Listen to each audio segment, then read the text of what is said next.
अस्सलामुअलैकुम। सब्सक्राइब करके bell notification को ऑन कर दें। आइए सुनते हैं आज की वीडियो में किसी की जिंदगी पर बीती एक सच्ची और पुरअसरार कहानी।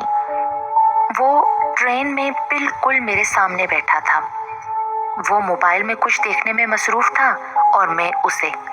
लेकिन हैरत की बात ये थी कि उसने 2 घंटे में मेरी तरफ आंख उठाकर एक बार भी ना देखा था।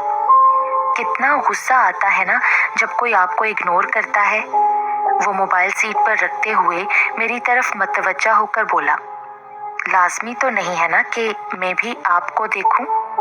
पहले जो मेरी तरफ एक सेकंड को भी नहीं देख रहा था, अब वो पूरी तवज्जो के साथ सिर्फ और सिर्फ मुझे ही देख रहा था। मैंने बड़ी ढिठाई से झूठ बोल दिया, नहीं, मैं तो अपनी स्टोरी के बारे में कुछ सोच रही थी। मैंने अपने बैग से एक डाइजेस्ट निकालते हुए कहा, उफ, जहर लगते हैं मुझे वो लड़के जो हद से ज्यादा तंग पैंट पहनते हैं। लुक अच्छी है, बस कद थोड़ा बड़ा होता, आंखें नीली होनी चाहिए थी। गले में चेन पहनकर तो पूरा मजहबी लग रहा है। मैं आंखें फाड़े उसको देखती जा रही थी। उसने वो सारे जुमले जो पिछले 2 घंटे से मेरे दिल में उसके लिए आ रहे थे, उसने होंठों से कुचलते हुए मेरे मुंह पे दे मारे। हद है, वो मेरी जात में तांग झांक कर रहा था। मैंने दिल में सोचा, तांग झांक मैं कर रहा था या आप? एक बार फिर वो मेरी सोच पढ़ने में कामयाब रहा। अब मुझे उससे खौफ महसूस होने लगा था।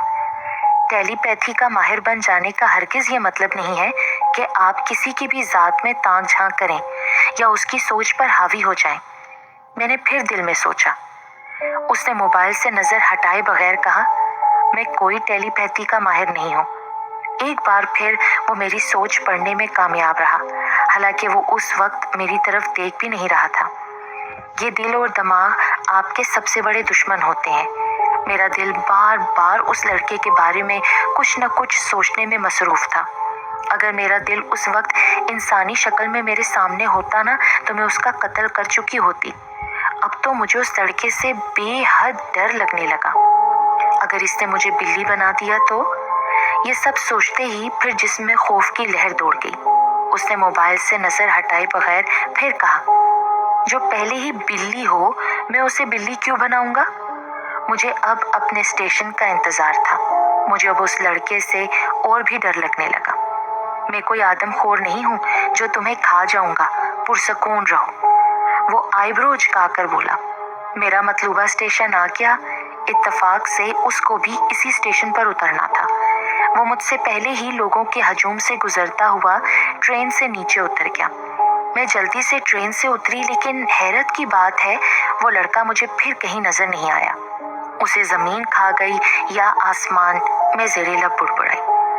मैं अपने हॉस्टल गई। सारा दिन मसरूफियात में गुजरा। कमरा सेट करने में, टाइम टेबल बनाने में सारा दिन गुजर गया। सारे दिन में टाइम ब टाइम मेरा ध्यान उसी की तरफ रहा। वो लड़का मेरे दिलो दिमाग पर हावी हो रहा था। वो लड़का मेरे दिलो दिमाग पर हावी हो रहा था। ऐसा नहीं है कि मैं कोई दिल फेंक लड़की हूँ। दरअसल जो शख्स आपको आपसे ज्यादा जानता हो, आपकी सोच पर हावी हो, जो आपकी बात कहे बगैर ही सुन ले, उस शख्स से मिलने की चाह तो मन में रहती है ना। मैं उस लड़के के बारे में कुछ नहीं जानती थी। वो कौन है, कहाँ से है, क्या करता है, कहाँ रहता है, क्या नाम है उसका, मैं कुछ भी नहीं जानती थी। अगर मैं कुछ जानती थी वो सिर्फ इतना कि वो चोर रास्ते से मेरे दिल में दाखिल हो चुका था। सुबह मैं यूनिवर्सिटी जाने के लिए बस स्टॉप पर खड़ी बस का इंतजार कर रही थी। सड़क के उस पार मुझे वो लड़का नजर आ गया। मैं लपक कर उसकी तरफ हुई। उसके पास जाकर उसकी ओर देखते हुए बोली, हेलो मिस्टर माइंड रीडर, आप कहाँ गायब हो गए थे अचानक ही ट्रेन से उतरने के बाद? वो मेरी तरफ देखे बगैर बोला, आप मेरे बारे में इतना क्यों सोचती हैं?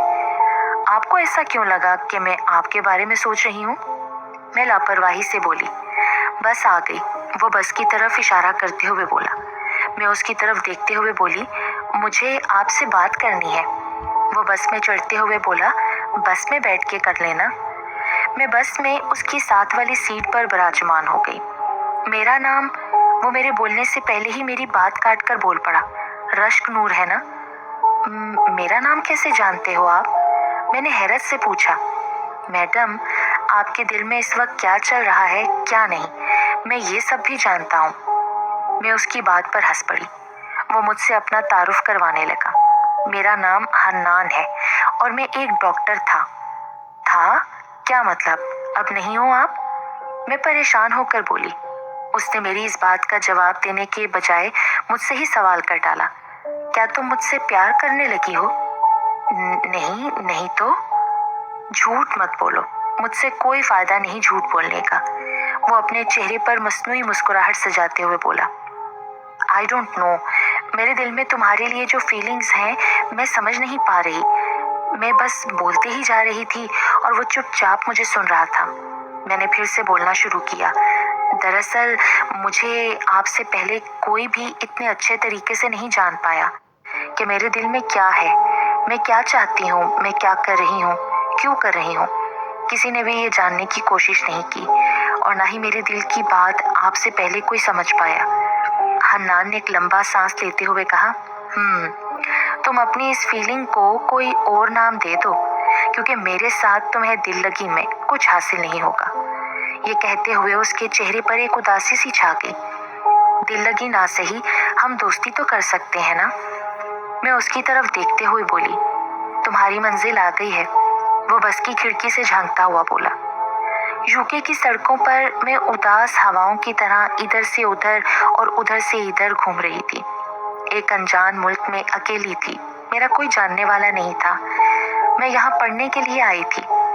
जो शख्स मुझे अच्छे से जान सकता था, बल्कि जान चुका था, हन्नान, वो मुझसे दोस्ती करने को तैयार नहीं था। मैं जहाँ अपनी पढ़ाई मुकम्मल करने आई थी और अपना फोकस भी पढ़ाई ही पर रखना चाहती थी, लेकिन इस अनजान मुल्क में एक अनजान तन्हाई मुझे घेरे हुए थी, जिसकी वजह से मैं बहुत डिस्टर्ब थी।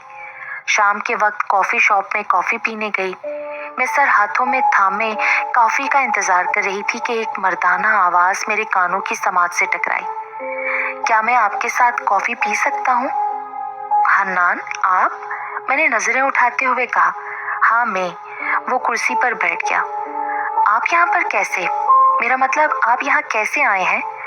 अरे कॉफ़ी पीने आया हूँ मैडम, वो मेरी आंखों में झांकता हुआ बोला। ओह ठीक, आर यू ओके? हन्नान मेरे चेहरे पर छाई उदासी को देखते हुए बोला। हाँ मैं ठीक हूँ। मैं जवाबन मुस्कुरा दी। बातों बातों में हम कॉफ़ी ख़त्म कर चुके थे। बिल पे करके वो पैदल मेरे साथ चल पड़ा। खामोशी में ही हम काफ़ी सफ़र तय कर चुके थे। ये सफ़र तुम्हें इतना खूबसूरत क्यों लग रहा है? आखिर हन्नान ने सवाल करके खामोशी तोड़ दी। मैं मुस्कुरा दी। मतलब तुम्हारे साथ होते हुए बंदा अब तो कुछ सोच भी नहीं सकता, क्योंकि मैं दिल की सारी बातें समझ जाता हूँ। वो मेरी बात काटते हुए बोला। तुम्हारा घर आ गया है। मैंने अपनी नज़र उधर दौड़ाई। वाकई मैं अपने हॉस्टल के सामने खड़ी थी। वो गुड नाइट बोलते हुए आगे बढ़ गया और मैं हॉस्टल के अंदर आ गई। हन्नान को मेरे हॉस्टल के बारे में कैसे पता था? ना तो मैंने कभी अपने हॉस्टल का जिक्र किया, ना ही वो इससे पहले कभी यहाँ आया, और ना ही उसने मुझे यहाँ से कभी करीब गुजरते हुए देखा। बेड पर लेटे हुए अचानक मेरे जहन में ये सवाल आया, जब उससे कल मिलूंगी ना तो पूछूंगी उससे। कंबल ओढ़ते ही जाने कब मैं नींद की वादियों में खो गई। सुबह मैं जल्दी उठी क्योंकि मुझे किसी से मिलने जाना था। इधर मेरी एक और बहुत अच्छी दोस्त बन गई थी, जिसका नाम आयशा था। आज मैं उसी से मिलने जा रही थी। आयशा मुझे एक रेस्टोरेंट में मिली थी। बातों ही बातों में हमारी दोस्ती हो गई थी। आज भी हम उसी रेस्टोरेंट में एक दूसरे के आमने सामने बैठे थे। जूस का घूंट लेते हुए बोली, रश्क नूर, कल मेरे भाई की बरसी है। अमूमन हम घर के ही अफराद मिलकर बरसी में शरीक होते हैं, लेकिन तुम तो मेरी बहुत अच्छी दोस्त हो गई हो, इसलिए तुम भी कल ज़रूर आना। मैं तुम्हें अपनी अम्मी से भी मिलवाऊंगी। ज़रूर, क्यों नहीं, मैं ज़रूर आऊंगी। मैं उसकी तरफ देखते हुए बोली। नूर, मैं 4 साल की थी जब अब्बू वफात पा गए थे। मेरा भाई यूके में पढ़ता था। MBBS मुकम्मल हो गया था उसका। आयशा ये सब उदासी से बोल रही थी। भाई की वजह से हमारी फैमिली का वीज़ा बन गया और हमें यूके में आराइश मिल गई। भाई, अम्मी, मैं, हम बहुत खुश थे अपनी ज़िंदगी में। फिर अचानक भाई का एक एक्सीडेंट में इंतकाल हो गया। भाई की वफात के बाद अम्मी पाकिस्तान वापस जाना चाहती थीं, लेकिन मेरी पढ़ाई में अभी कुछ वक्त बाकी था। मेरे ज़्यादा इसरार करने पर अम्मी ने पाकिस्तान जाने का इरादा मुलतवी कर दिया। मैंने खाने की प्लेट को एक साइड पर किया और पूछा, तुम्हारे भाई को क्या हुआ था? कार एक्सीडेंट में उनका इंतकाल हो गया था यार। ये कहते हुए आयशा रो दी। आयशा, मरने वालों के पीछे मरा तो नहीं जाता ना, बल्कि उनकी मग़फ़िरत की दुआ की जाती है, मैं उसे हौसला देते हुए बोली। शाम को मैं एक पार्क में टहल रही थी कि दूर कोने में मुझे हन्नान नजर आया जो मेरी तरफ ही आ रहा था। हेलो रश्क नूर, कैसी हो? हन्नान मेरी तरफ हाथ बढ़ाते हुए बोला। I am good. मैंने भी उसकी तरफ हाथ बढ़ाया। वेल, क्या हो रहा था? हन्नान बोला।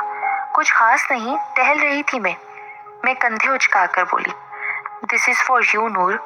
वो एक गिफ्ट मेरी तरफ बढ़ाते हुए बोला। इसमें क्या है? मैंने तजस्सुस से पूछा।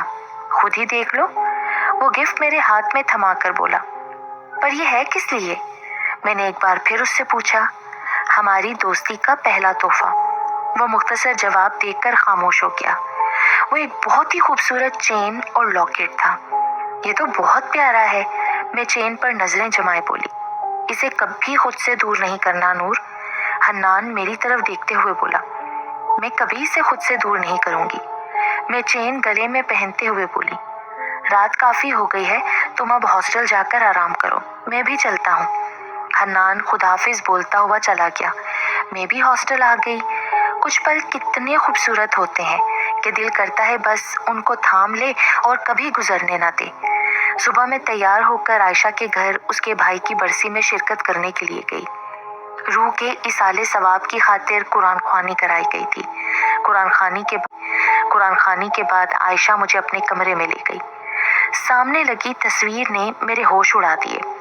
मैंने आयशा से पूछा, ये कौन है तुम्हारे साथ? मेरा भाई हन्नान, आज इन्हीं की तो बरसी थी। आयशा की ये बात सुनकर मेरे हवास गुम हो गए। तुम्हारा दिमाग तो खराब नहीं हो गया? ये तो जिंदा है, मैं उसकी तरफ देखकर बोली। आयशा मेरी इस बात पर खासी परेशान हो गई। नूर प्लीज, ये लो पानी पियो। वो पानी का ग्लास मेरी तरफ बढ़ाते हुए बोली। मेरी कुछ दिनों पहले ही इनसे मुलाकात हुई है और मैं इनसे काफी बार मिल चुकी हूँ। हन्नान भाई को वफात पाए तो 3 साल हो गए हैं। वो किस तरह जिंदा हो सकते हैं?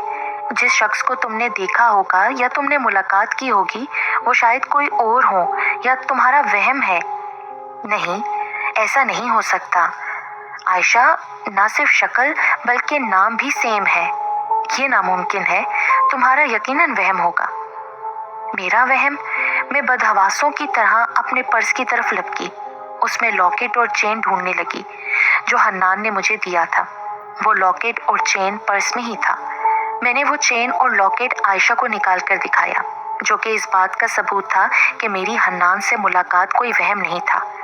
आयशा ने तस्दीक कर दी कि ये लॉकेट और चेन उसके भाई का ही था। मैं बहुत परेशान हो गई थी। इसी आलम में मैं हॉस्टल वापस आई। काफी दिन गुजर गए, लेकिन मुझे हन्नान फिर दोबारा वापस नजर ना आया। ना ही कभी बस स्टेशन पे, ना कभी हॉस्टल के बाहर, ना ही किसी कॉफी शॉप पे। हन्नान अगर मर चुका था तो रूह बनकर वो मुझसे क्यों मिला? अपने घर वालों के पास क्यों नहीं गया? वो मुझसे क्या चाहता था, जबकि मैं उससे पहले कभी भी नहीं मिली थी? बहुत से सवाल मेरे जहन में गर्दिश कर रहे थे, लेकिन इनका जवाब देने के लिए कोई ना था। एक बार फिर मैं इस हजूम भरे शहर में खुद को तन्हा महसूस कर रही थी। हन्नान का दिया हुआ चेन और लॉकेट आज भी मेरे पास है। वो आज भी मुझे याद आता है, लेकिन मैं उसे फिर कभी नहीं देख पाई।